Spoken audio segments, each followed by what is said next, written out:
अस्सलाम वालेकुम नाज़रीन। प्रोग्राम द हिस्टोरियन कार्नर सां गॾु मां आहियां जो मेज़बान मुश्ताक टावरी ऐं मूंसां गॾु आहिनि डॉक्टर करीम ख्वाजा साहब।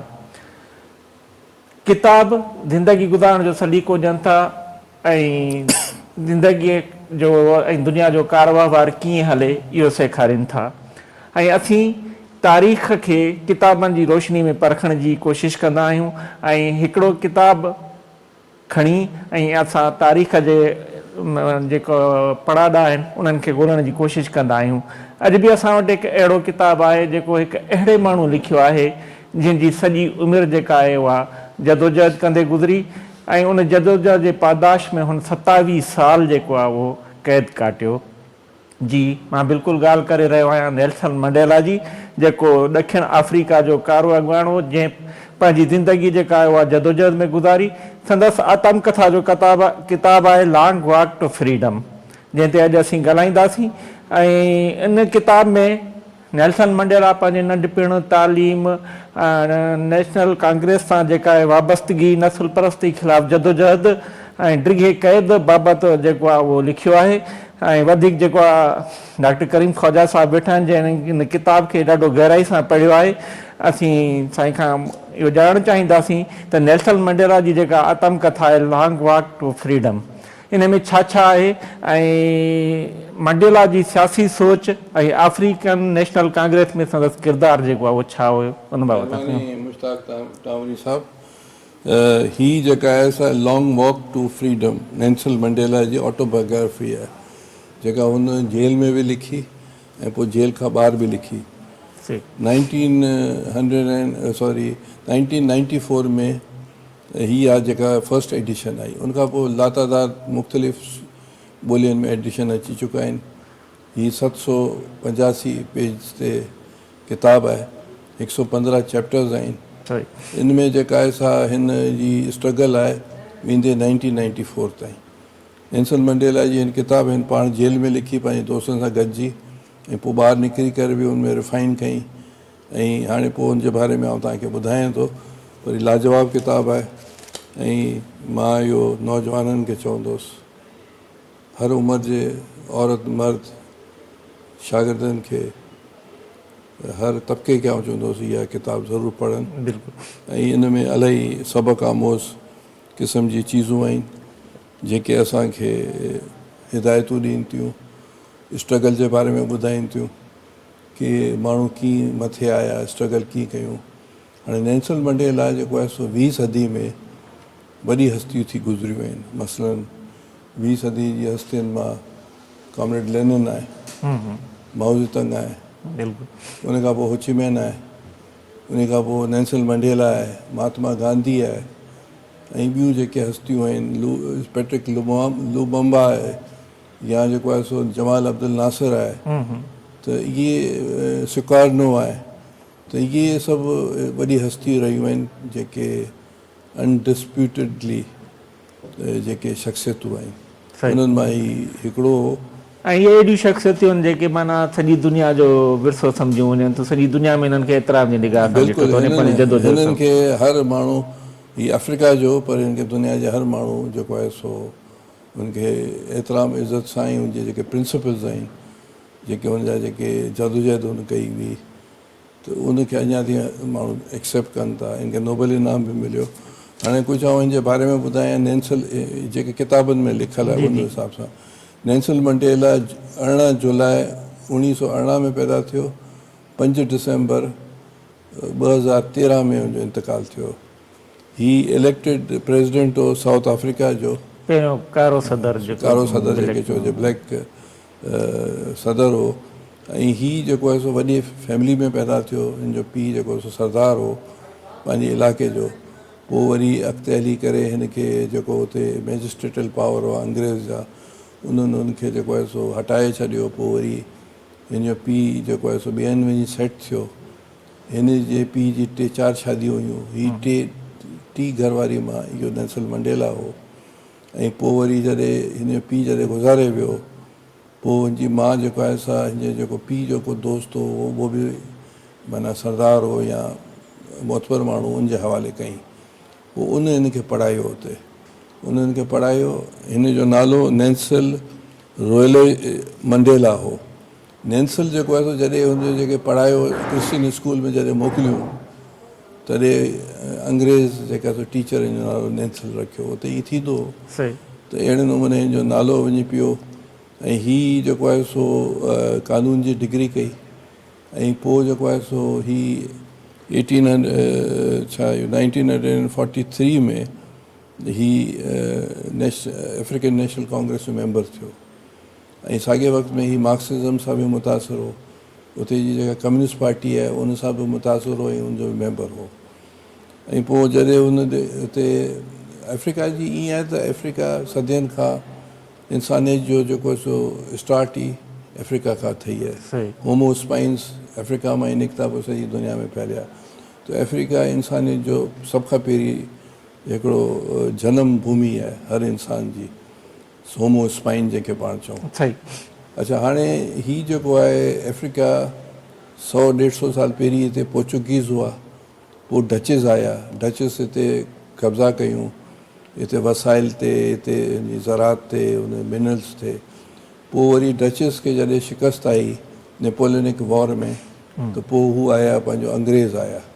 पोइ अंग्रेज़ ऐं डचेस जो हिते जंग ठही जंहिंखे बोर वॉर चवंदा आहिनि ऐं उन में वरी अंग्रेज़नि खे फतेह थिए। पोइ अंग्रेज़नि हिते डचेस खे भॼायो, उहो वरी ॿियनि सेटल थी विया मुख़्तलिफ़ जॻहनि ते। पोइ वरी इहे सभु इम्पीरियल पावर हुआ, पोर्चुगीज़, डच, फ्रेंच, बर्तानिया, इहे त तव्हांखे ख़बर आहे 200-300 सालनि ताईं साहिल वसाइल अफ्रीका, एशिया, लैटिन अमेरिका खे उन्हनि लुटमार कई, मिडल ईस्ट सभिनी खे, फार ईस्ट जंहिंमें चीन ऐं एवरीथिंग अचे थो।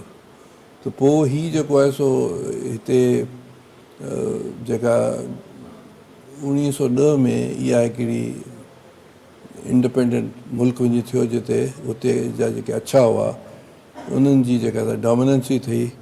अछा हुते 21% हुआ, जेके ब्लैक्स हुआ उहो 67% हुआ, कलर्ड जेके हुआ 9%। कलर्ड कीअं माना जेको यूरोपियन ऐं कारनि सां शादी थिए थो कलर्ड थिया। ऐं 3% एशियन्स हुआ। महात्मा गांधी हिते ई प्रैक्टिस कंदो हो शुरू में 18, पोइ वरी उहो हिंदुस्तान आयो। त बहरहाल इहो ॻाल्हि में ॻाल्हि आहे। पर जेका नॉन वायलेंट जेको आहे सो ANC जेका आहे सा नॉन वायलेंस ते यकीन रखंदी हुई, महात्मा गांधी सां मुतासिर हुई कि नॉन वायलेंस, या उन नॉन वायलेंस सां वरी जेको आहे सो मार्टिन लूथर किंग जूनियर जंहिंखे चऊं, उन बि इहो ई पैटर्न एडॉप्ट कयो कि असांखे जेको सो बंदूक जी वेड़ कान करणी आहे, पर इहा जेका जदोजहद असांखे करणी आहे नॉन वायलेंस सां।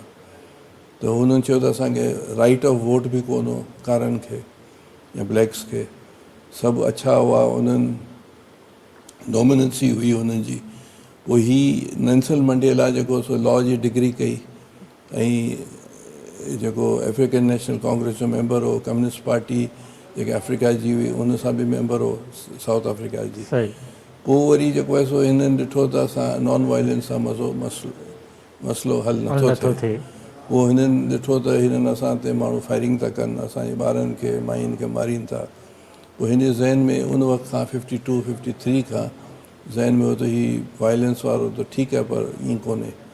पोइ हिन अफ्रीका नेशनल कॉन्फ्रेंस जी जेका कमेटी में, सेंट्रल कमेटी में ॻाल्हि रखी त बाबा असांखे पंहिंजी मिलिट्री विंग ठाहिणु खपे रेज़िस्टेंस जे लाइ, इन बग़ैर कोन्हे। पोइ कम्युनिस्ट पार्टी जो बि हीउ मेंबर हो। पोइ हिननि जेको आहे सो हिन हिकिड़ी तंज़ीम ठाही जेका रेज़िस्टेंस जे हवाले सां, जेके स्पेयर ऑफ नेशन, मुंहिंजे माना स्पेयर माना जेका विढ़ण जी जेका ॻात छुरी ऑफ द नेशन करे हुनजो अफ्रीकन नालो ईअं हो, पर इंग्लिश में नालो स्पेयर ऑफ नेशन हुई, जेके सबोटाज करण जे लाइ ठाही, क़त्लेआम करण जे लाइ न। उन्हनि चयो त हीअ जीत असांखे तबाह था कनि, असां हिन इंस्टॉलमेंट्स खे, इन जी जेके अंग्रेज़नि जी जेके कारखाना आहिनि, मिलिट्री जेके चीज़ूं आहिनि या पुलिस जूं, उनखे असां सबोटाज कयूं। इन सिलसिले में नेल्सन मंडेला मुख़्तलिफ़ मुल्कनि में ट्रेनिंग वठणु वियो, हू वियो पंहिंजो इथोपिया बि वियो, हू जेको मोरक्को बि वियो, अल्जीरिया में तहरीक पे हली आज़ादी जी, बिन बेला सां बि मिलियो, जम्मू किनियाटा सां कीनिया बि मिलियो, हीउ उते रहियो कुझु ट्रेनिंग हासिलु कई, पोइ जॾहिं मोटियो त हीउ गिरफ़्तार थी वियो। हाणे डॉक्यूमेंट जेके डीक्लासिफाई पिया थियनि उहा थिए त CIM खे गिरफ़्तार करायो। सही सम्झो ॻाल्हि की CIM खे गिरफ़्तार करायो, पोइ हुन ते केस हलिया हिन जे हिन जे साथियुनि ते, ऐं उन केस में हिन खे सज़ा आई 27 साल। 27 साल सज़ा आई हिन खे, जेको आहे सो की भई सबोटाज थो करणु चाहे, दहशतगर्दी करणु थो चाहे, हीअ हुकूमत ते कब्ज़ो करणु थो चाहे। ऐं हिन जेका आहे सो बाक़ाइदा उते स्पीच कई, जेका मशहूरु स्पीच आहे 2 कलाक खनि, उते अदालत में स्पीच कई त आउं मरण लाइ तयारु आहियां। पोइ हिन खे जेको आहे सो रॉबिन्सन आइलैंड आहे, उते हिन खे जेको आहे सो ॿधियो वियो। हुनखे सज़ा में हिन जे दोस्तनि खे जीअं पाण वटि सब कॉन्टिनेंट में जॾहिं अंग्रेज़ हो तॾहिं हू कारो पाणी निकोलर बा ऐं इहे जेका आइलैंड हुआ जंहिंखे पाण कारो पाणी चवंदा, त उते बि को अहिड़ो आइलैंड हूंदो, उते हिन खे 27 साल, त 27 साल त कोन हो, पर उते कम से कम 15-16 साल हो। पोइ वरी ॿिए जेलनि में शिफ्ट थियो, पर हिन खे तमामु सख़्ती सां हिन खे हिन जे दोस्तनि खे हिकिड़े माना ॾाढी मुश्किलात ॾिसणी पई, पर हिननि जवाबंदीअ सां मुक़ाबिलो कयो। इन अरसे में इंटरनेशनल प्रेशर बि इलाही वधी वियो सॼी दुनिया में, ऐं पोइ वरी हिन खे 1990 में छॾियो वियो। इन अरसे में हिन सॼी आखाणी ॿुधाई आहे त जेलनि में असीं छा कंदा हुआसीं, जेलनि में असां ते सख़्तियूं छा कंदा हुआ, असांखे अख़बार कोन मिलंदी हुई, पोइ असां बुख हड़ताल कईसीं, पोइ मस्त अख़बारूं मिलियूं, पोइ वरी असांखे रेडियो जी सहूलियत कान हुई, पर इंटरनेशनल प्रेशर बि वधंदो वियो। ऐं जेको अफ्रीकन नेशनल कांग्रेस जेका आहे सा स्ट्रगल बि कई पे, पुरमन स्ट्रगल बि कई पे, ऐं हथियारबंद स्ट्रगल बि कई पे। हथियारबंद स्ट्रगल में ॾिसो हीउ लिखे थो हिन किताब में त हिन जा माण्हू चीन विया हुआ मदद वठणु, चाइनीज़ हुननि को गन्स कोन ॾिनियूं पर इख़लाक़ी सपोर्ट कयूं। पोइ हिननि खे जेका सपोर्ट जेका मिली आहे अफ्रीका जे मुख़्तलिफ़ मुल्कनि में, जेका बि क़ौमी आज़ादी जी तहरीकूं उथियूं आहिनि, उहो फेडरल कास्ट्रो कई क्यूबा वारे, त उते जेके हिन जा माण्हू ट्रेन थिया। ऐं ॿियो त न रुगो साउथ अफ्रीका में स्ट्रगल पई हली, पर मोज़म्बिक में बि हली पे, उन नेमेबिया बि हली पे, रोडेशिया में बि हली पे जंहिंखे ज़िम्बाब्वे चऊं, या जेके मुख़्तलिफ़ हेठि कॉलोनी बोस्निया आहे, हिकिड़ो बोस्निया हू न, हिते बि हिकु बोस्लोनिया हिकिड़ो मुल्क आहे, उते बि हली पे। ॿियो जेको आहे सो लुमुम्बा वारनि कई पियो उते पंहिंजो कोंगो में, अहिड़े नमूने चइनी जिते किथे कोल्ड वॉर हुई ऐं जिते क़ौमी आज़ादी तहरीकूं अफ्रीका में हलियूं पे, उनखे सोवियत रूस पे कई या पोइ क्यूबा ट्रेन पे कयो। त पोइ वरी हिननि हीउ जॾहिं अॻिते जॾहिं रिहा थियो त सभिनी खे थैंक्स करणु वियो, त हीउ फेडरल कास्ट्रो वटि बि वियो थैंक्स जे लाइ, त तव्हां असांखे वॾी सपोर्ट कई। त पोइ वरी हिननि जेको आहे सो जेल में हिन ॾिठो त हाणे इंटरनेशनल प्रेशर वधंदो वियो, उन प्रेशर जे करे हिन खे रिहा कयो वियो जेल मां। पोइ हिन जेको आहे सो जेको 27 साल जेको जेल में रहियो, जीअं चवंदा आहिनि महात्मा गांधी 14 साल हुन पिपर जे टी वण जे हेठि वेही करे निर्वाना थियो हुनखे, त हिन खे हिकिड़े तरह सां हिकिड़ी दोस्तनि सां गॾिजी करे या जी हिकु सोच अथई त हाणे जॾहिं बि इलेक्शन थींदा असां ईंदासीं त असांखे चीज़ूं अहिड़ियूं करणियूं पवंदियूं त जेतोणी असां अक्सरियत में ईंदासीं, पर असांखे इकोनॉमी खे हलाइणो पवंदो। इन करे पोइ हुन जेको आहे सो ट्रूथ ऐं रिकन्सिलेशन नाले सां हुन ॻाल्हि कई। इलेक्शन थिया, इलेक्शन में हिन विन कयो। हीउ हिकिड़े टर्म में जे लाइ रहियो 94 खां 99 ताईं, जंहिंमें हिन ट्रूथ ऐं रिकन्सिलेशन कमीशन ठाहियो, जंहिंमें हिन चयो त जिन क्राइम्स कयो आहे, परपिट्रेटर्स आहिनि, उहे अची चवनि त भाउ असां क़त्लेआम कयो आहे, असां हीअं कयो आहे, असां हू कयो आहे, ऐं जेके जंहिं ते ज़ुल्म थियो उहो अची करे ॿुधाइनि, त पोइ जेको आहे सो इहो हुननि रजिस्ट्रेशन कराई त उन्हनि खे सज़ा कान मिलंदी। हिकिड़े तरह सां हील अप थींदो, जेको ज़ख़्म खे भरी वेंदो। इन जी पंहिंजी स्कूल ऑफ थॉट हो।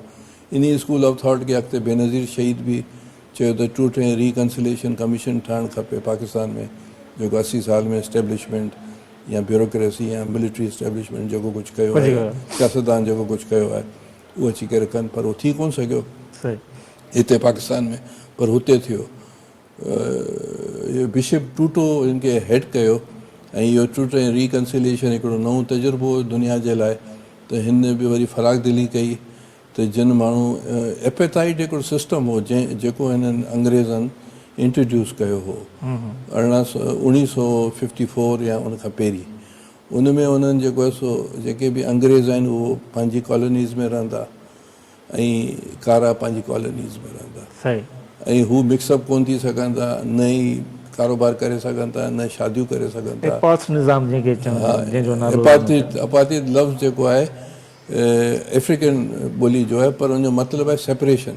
त इहो हिकिड़ो नओं सिस्टम आहे। असां नंढा हुआसीं तॾहिं असां ॿुधंदा हुआसीं, उन वक़्तु पाकिस्तान जी जेका पासपोर्ट हुई न, उनमें इहो लिखियलु हूंदो हो त इसराइल असां नथा वञी सघूं ऐं ॿियो साउथ अफ्रीका हिन करे जो एपेटाइट सिस्टम हो की हू इंसानियत हुनखे जेके ब्लैक अमेरिकन्स ब्लैक हूंदा हुआ उनखे हू बराबरि कोन सम्झंदा हुआ ऐं उहो उन रेस्टोरेंट में उनजे जेको सो दुकानु, उनजे जेके शॉपिंग मॉल, उनजे स्कूल्स में कॉलेज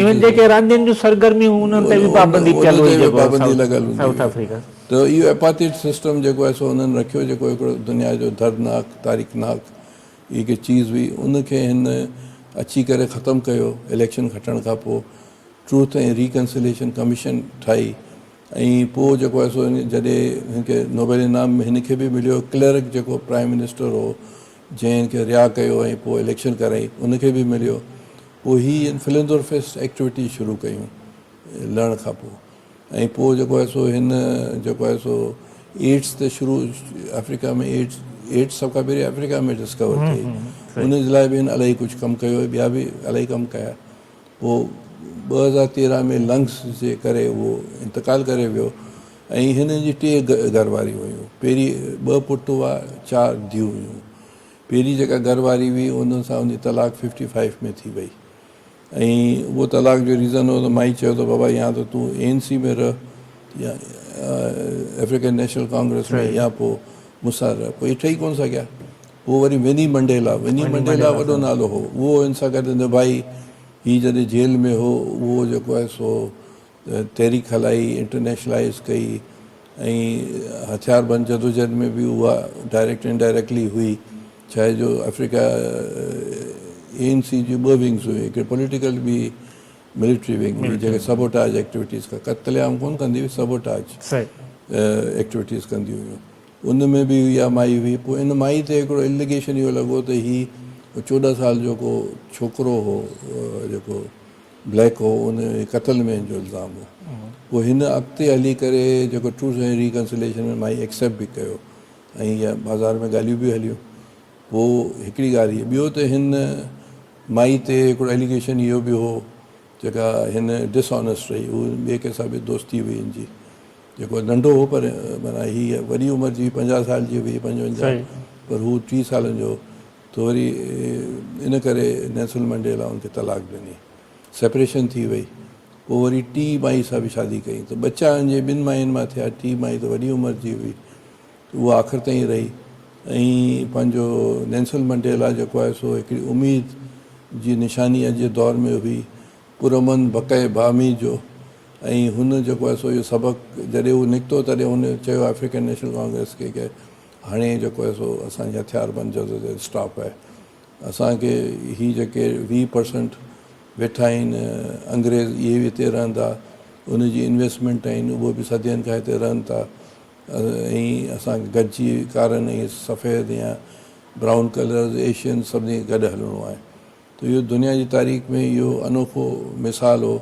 त हुन माफ़ बि कयो, हुन जेको आहे सो ॾुख सख़्तियूं बि सठियूं ऐं माण्हुनि खे माफ़ बि कयो ऐं हुन इहो चयो त हाणे जेको आहे सो नई दुनिया ठाही, जेको थियो सो थियो, हाणे असां विसारियूं। त इहो इन हवाले सां इहो ऐं जॾहिं 94 में माना हुन ज़माने में हीअ किताबु आयो तॾहिं मूं सरसरी तौर ते ॾिठो, वरी हिन दफ़ा सेकेंड टाइम मूं पढ़ियो त हीअ इम्प्रेसिव हस्ती आहे। अहिड़े नमूने कॉमरेड लेनिन ऐं ॿिया जेके हुआ, अहिड़े नमूने हिन बि तारीख़ में पंहिंजो हिकिड़ो नालो रखियो। जदोजहद जी माना हथियारबंद जदोजहद कान्हे, हथियारबंद जा मुख़्तलिफ़ तरीक़ा थींदा आहिनि। नॉन वायलेंस बि थींदी आहे, हिते हिंदुस्तान में जेके तहरीक हली हुई उहा नॉन वायलेंस वारी हली हुई। अहिड़े नमूने हिन बि नॉन वायलेंस जी हलाई, पर मजबूर थी करे ॾिठी त हाणे असांजा माण्हू मरनि था त पोइ असां जेको मज़ामत माना हुनजी त हिरी जेका आत्मकथा लिखिया नेल्सन मंडेला त इन मूजिबि तव्हां छा था ॾिसो त कहिड़ियूं कहिड़ियूं ख़ूबियूं हुयूं जेके नेल्सन मंडेला जी शख़्सियत जूं जेके आहिनि उभरी आयूं या मुख़्तलिफ़ दौरनि में त हुन जी शख़्सियत जो जेको आहे उहो अक्स उहो कीअं ॾिसो जुड़े थो? हीउ जेको आहे सो पंहिंजो जॾहिं जो वालिद साहिब जो इंतकाल थी वियो उहो ॾुखियो तरीन दौर हो। हिन जी वालदा जेका हुई सा ॾाढी हिन जी वालदा सां अंडरस्टैंडिंग हुई पर एफेक्शन कान हुई, एक्सप्रेस न मां कंदी हुई न पीउ न ही कंदो हो, पर मोहबत हुई। ऐं उन पंहिंजे हिन जे जेके पीउ जे दोस्त जे हवाले कयो।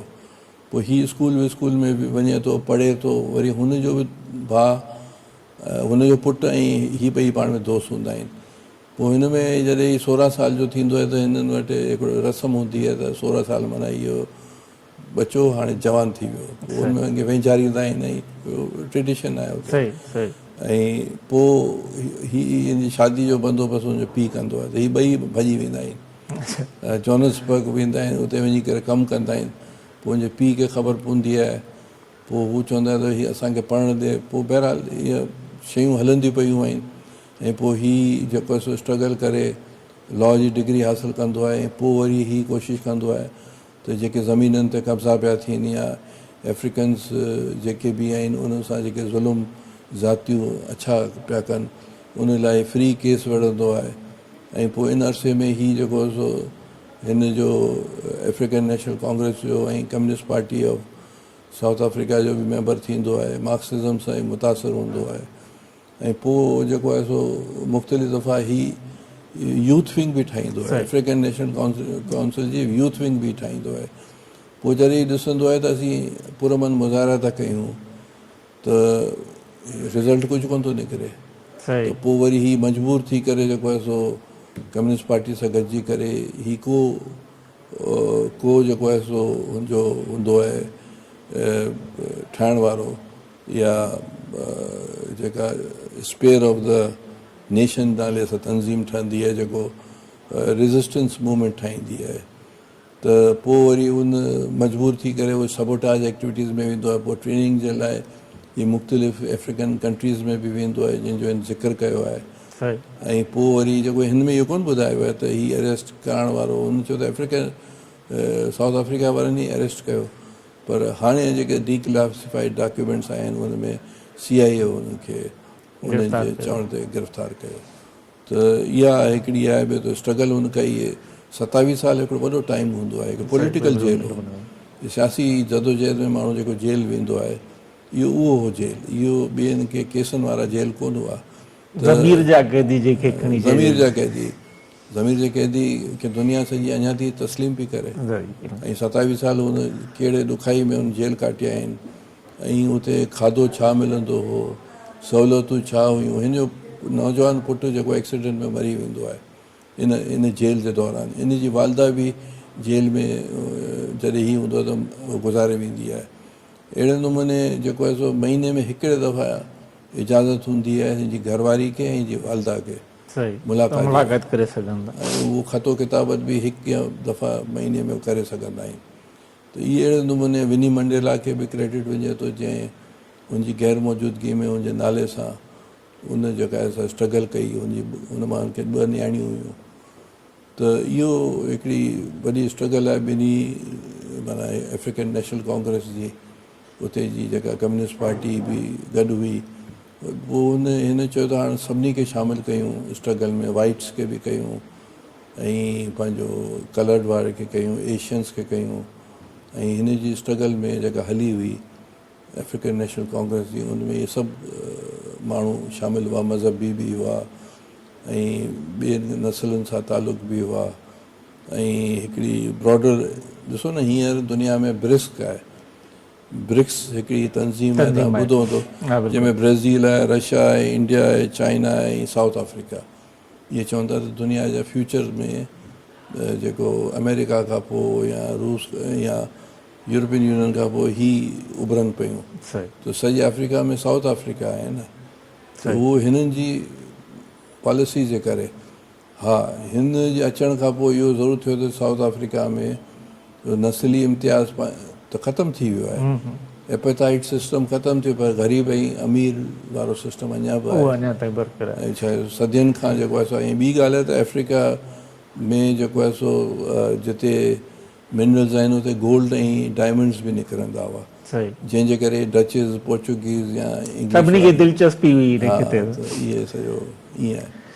अच्छा, ही लाज़मी तौर ते नेल्सन मंडेला अहिड़ी अज़ीम शख़्सियत आहे जंहिंसां सॼी दुनिया जेको आहे प्यारु करे थी। हिन किताब जा जेके आहिनि उर्दू ऐं सिंधी में तर्जुमा बि शाया थिया आहिनि मुंहिंजे ख़्याल में, ऐं उहे बि माण्हू दिलचस्पी सां पढ़नि था।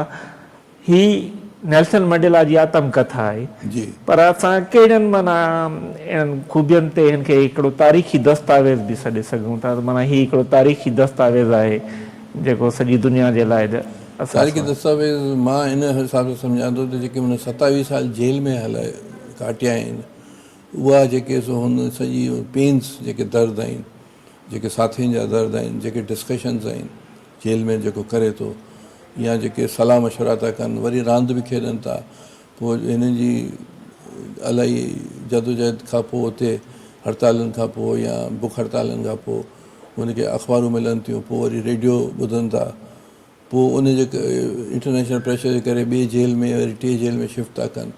उहे जेके दर्द आहिनि, हुनजी वालदा मरी थी वञे, मुंहिंजो पुटु एक्सीडेंट में गुज़ारे थो वञे, हुनजा जेके कामरेड जेके सो मारिजी था वञनि, जंहिंसां हुनजा राब्ता आहिनि उहे बीमार था थी वञनि ऐं उहो गुज़ारे था वञनि, उन दर्द भरी चीज़ूं ऐं इन दर्द खे उन दरगुज़र कयो आहे ऐं ट्रूथ ऐं रिकंसिलेशन हिकिड़ो सिस्टम ठाही त बाबा हाणे विसारे छॾियो, दर्द खे कुवत में तब्दील हा, कयो। इहे सभु चीज़ूं आहिनि।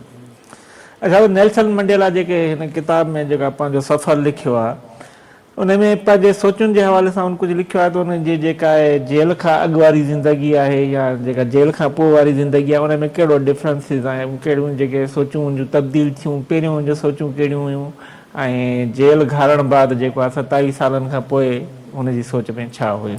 जेल खां पहिरीं वारी जेका सोच हुई उहा जवानी वारी सोच हुई, जंहिंमें हू एनर्जेटिक हो, अफ्रीका जे मुल्क ऐं लंडन बि वियो हो, ऐं पोइ मुख़्तलिफ़ नालनि सां सफ़र कयो।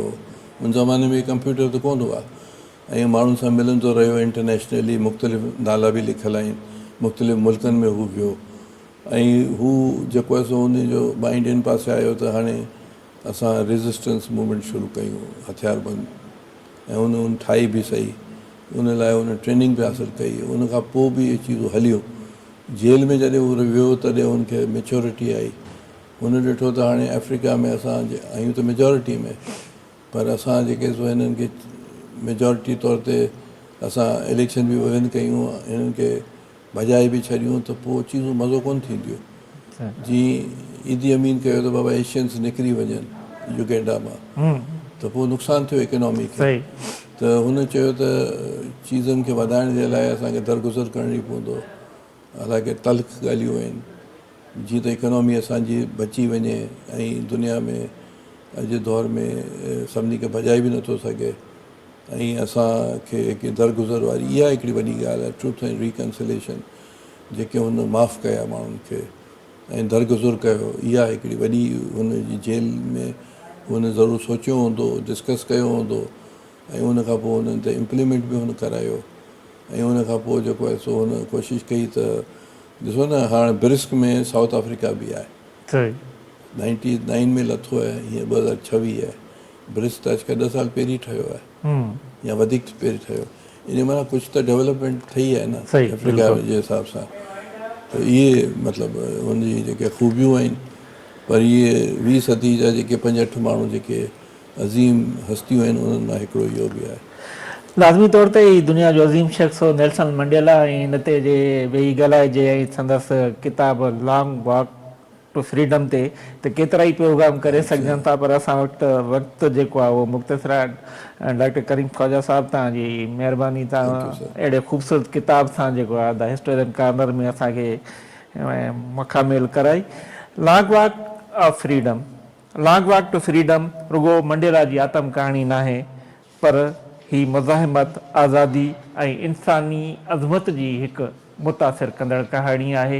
ऐं अहिड़ियूं कहाणियूं यादगार कहाणियूं हूंदियूं आहिनि जेके दुनिया खे जीअण जो दुनिया खे अॻिते वधण जो ॾस ॾियनि थियूं। इते ई असांजे प्रोग्राम जो वक़्तु पूरो थिए थो। इंशाल्लाह ईंदड़ हफ़्ते कंहिं ॿिए किताब सां गॾु अव्हां सां कचहरी कबी। तेसिताईं सिंध सलामत, साथ सलामत।